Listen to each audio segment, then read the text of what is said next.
Pandemi COVID-19 pertama kali menyebar di daerah Kecamatan Kota Gajah pada awal bulan Mei tahun 2020.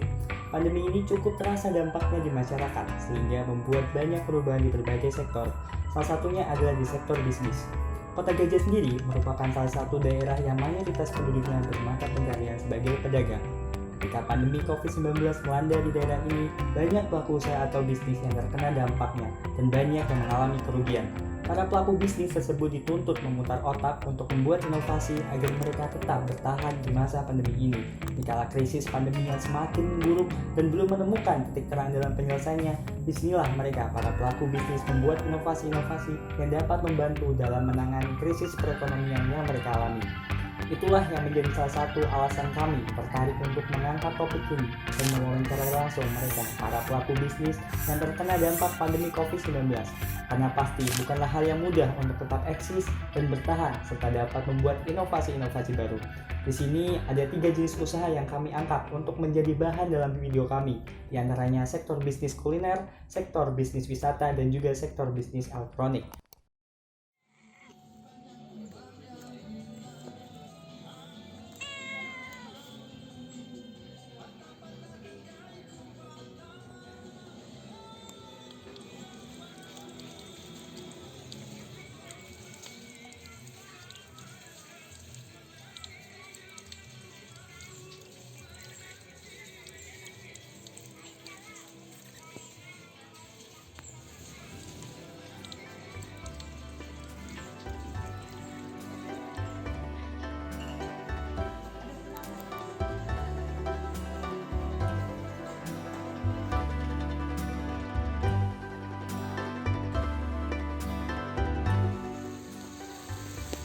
Kalau yang serius mungkin Mbak Dini. Kalau saya kayak lawak. Sama aja Pak Din. Nggak ada.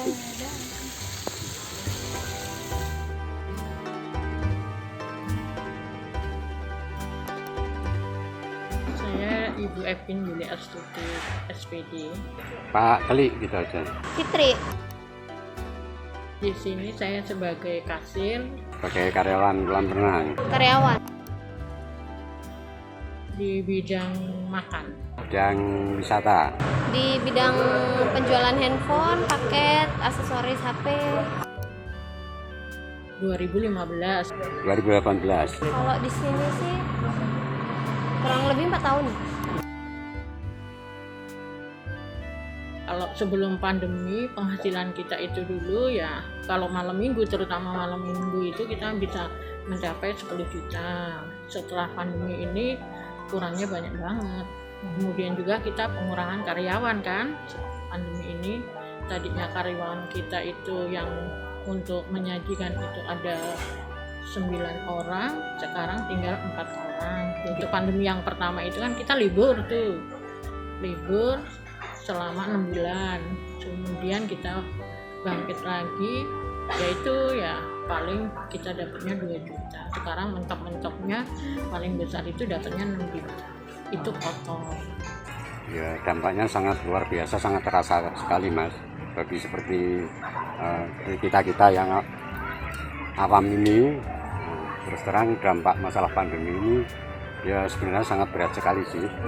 Ya, karena kita menanggung beban keluarga dan anak-anak yang masih sekolah, ada yang sekolah, itu memang terasa sekali.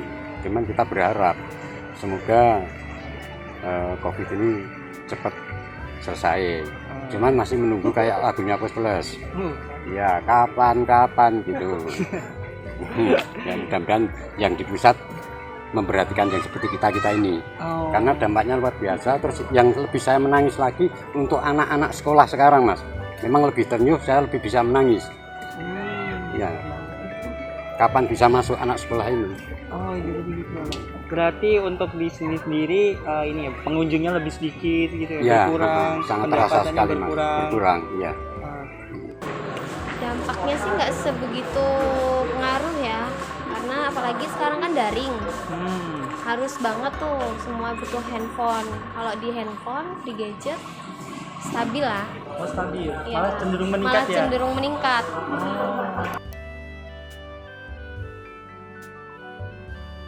orang yang beli itu kita kasih kupon gitu. Nanti setiap dia beli kita tanda tanganin gitu.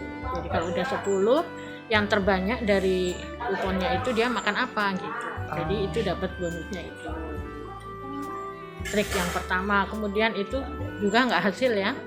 Ternyata cuman maksud kita itu kan setiap hari dia makan di sini gitu, sering kali gitu. Tapi yang enggak, ternyata akhirnya kita bisa pesan lewat online gitu. Nanti kita antar gitu. Itu trik kita yang kedua. Untuk nilai jualnya kan beda seperti kalau di Jogja dan di Bali nilai jualnya ada dan dia tingkat internasional. Kalau di Lampung ini kan masih skupnya masih lokal. Masih lokal ya. Ya, ya itu yang menjadi bahan kita ke depan itu ya, mudah-mudahan bisa bersaing dengan yang lain. Ya, bisa mendatangkan. Untuk saat ini mungkin ada promo-promo Pak, ada promo tiket gitu yang masuk atau bagaimana Pak? Ya kalau tiket mungkin ya itu tadi, kalau jumlah 10 orang gratis satu. Oh, gratis satu orang Pak? Ya, nah, tiketnya kalau hari biasa itu 15.000, kalau hari Minggu 20.000. 20.000. Ya pokoknya hari-hari tanggal merah. Terus untuk musik sendiri Pak, kalau saya lihat tadi di sini ada musiknya itu gimana Pak? Itu jadi pengunjung bisa request musik ya? Bisa, ya. Nah, itu seikhlasnya Mas. Oh, seikhlasnya. Ya, seikhlasnya. Supaya pengunjung ada lebih santai, ya, lebih enjoy gitu. lebih fresh. Iya. Kita juga melayani COD, online juga, grosir bisa. Kita juga bergabung dengan FIF. Jadi kan kalau misalnya ada yang kurang budget, dia mau kredit juga bisa. Di sini juga melayani kredit. Harapan ke depan ya kita pengennya lebih berkembang lagi atau pengen maju lagi seperti yang awal gitu. Harapan saya ya semoga yang baru kena cobaan ini, karena tidak bisa kita hindari dan kita tidak bisa melawan arus. Karena peraturan, walaupun saya itu korban peraturan Mas, terang saya. Karena saya korban peraturan, nah saya mencari solusi itu bingung, solusinya nggak ketemu. Jadi istilah orang Jawa saya nerimo Mas. Yaitu hanya 2 alternatif, Kelly dan Ngeli. Kalau Kelly itu bablas, tapi kalau Ngeli saya masih punya pegangan. Ya, mudah-mudahan untuk yang Ngeli tadi saya 60% masih selamat Mas. Harapannya sih supaya cepat selesai aja lah COVID ini, karena kan kayaknya bahaya banget ya. Itu aja. Oke, makasih ya Mbak. Sama-sama. Oke, makasih banyak ya Bu. Oke, makasih banyak Pak. Iya, matur nuwun. Makasih ya Pak. Dari hasil wawancara yang telah kami lakukan, pandemi COVID-19 memiliki pengaruh yang berbeda dari setiap sektornya, seperti pada sektor kuliner yang dijelaskan oleh Bu Epin Widya Stuti SPD, yang dimana pada sektor tersebut mengalami penurunan pendapatan bahkan sampai sempat menutup usahanya dan mengurangi jumlah karyawannya. Begitupun dalam sektor pariwisata yang telah dijelaskan Bapak Klik, di mana dalam sektor tersebut mengalami penurunan dalam jumlah pengunjung. Namun berbeda dengan sektor usaha alat elektronik yang bisnis penjualan smartphone dan kuota internet, sektor tersebut justru mengalami peningkatan dalam jumlah penjualan baik smartphone maupun kuota internet. Dari semua ini dapat disimpulkan bahwa masa pandemi COVID-19 tidak selalu berdampak buruk pada sektor usaha yang berada di daerah Kota Gajah dan sekitarnya. Dari sini kita belajar perubahan dunia yang tidak dapat diprediksi. Maka dari itu, kita harus siap dan tidak berpasrah diri dengan keadaan. Selalu berusaha terus berinovasi agar tetap eksis dan bertahan dalam kondisi apapun.